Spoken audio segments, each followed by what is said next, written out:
झाझा शहर के किनारे जंगल के रास्ते में एक छोटा सा गांव था।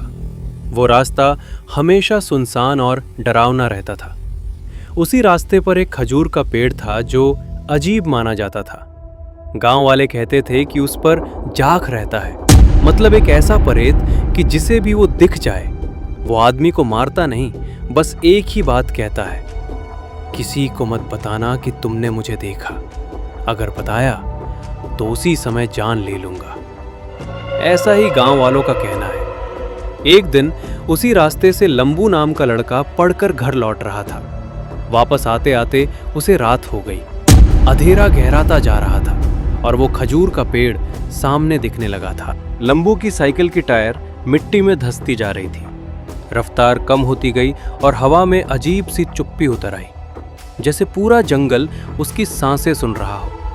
खजूर का वही पुराना पेड़ बस कुछ ही दूरी पर था, ऊंचा, टेढ़ा और पत्तियों की सरसराहट ऐसी जैसे कोई फुसफुसा रहा हो।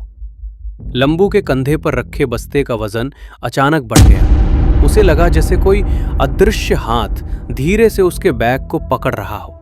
उसने घबराकर इधर उधर देखा। सड़क बिल्कुल खाली, ना कोई आदमी ना कोई जानवर, बस पेड़ की छाया जो लंबू की साइकिल के पैडल तक आ चुकी थी। तभी पेड़ की सबसे ऊपर वाली डाल पर एक आकृति धीरे धीरे हिलती दिखी। कोई इंसान नहीं, कोई जानवर नहीं, कुछ बीच का। उसकी आंखें चांदनी में लाल सी चमक रही थी, चेहरे पर झुर्रियां, जैसे सूखे चमड़े पर किसी ने कोयले से रेखाएं खींच दी हों। वही जाख। लंबू का दिल धक से रुक गया। हाथ से साइकिल का हैंडल फिसलते फिसलते बचा। जाख की आवाज गूंजी, न तेज न धीरे, बस सीधा दिल में उतर जाने वाली आवाज। मुझे देख लिया। लंबू डर के मारे जम गया। उसके होंठ हिल रहे थे पर आवाज नहीं निकल रही थी। जाख नीचे की ओर थोड़ा झुका। उसके बाल हवा में उलझे हुए सांपों की तरह लहरा रहे थे। मत बोलना, किसी को भी मत बताना, अगर बताया तो। जाख की गर्दन टेढ़ी होकर लंबू के ठीक कान तक आ गई। जान ले लूंगा।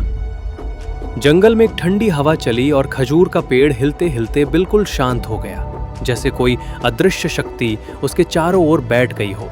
जाख अचानक गायब हो गया। न हवा चली न पत्ते गिरे, बस लंबू का धड़कता सीना और अंधेरे में कांपती उसकी साइकिल की घंटी। लंबू किसी तरह तेज पैडल मारकर गांव की ओर भागा, पर जितनी दूर जाता उसे उतना ही लगता कि पीछे से कोई उसके कान में फुसफुसा रहा है, किसी को नहीं बोलना।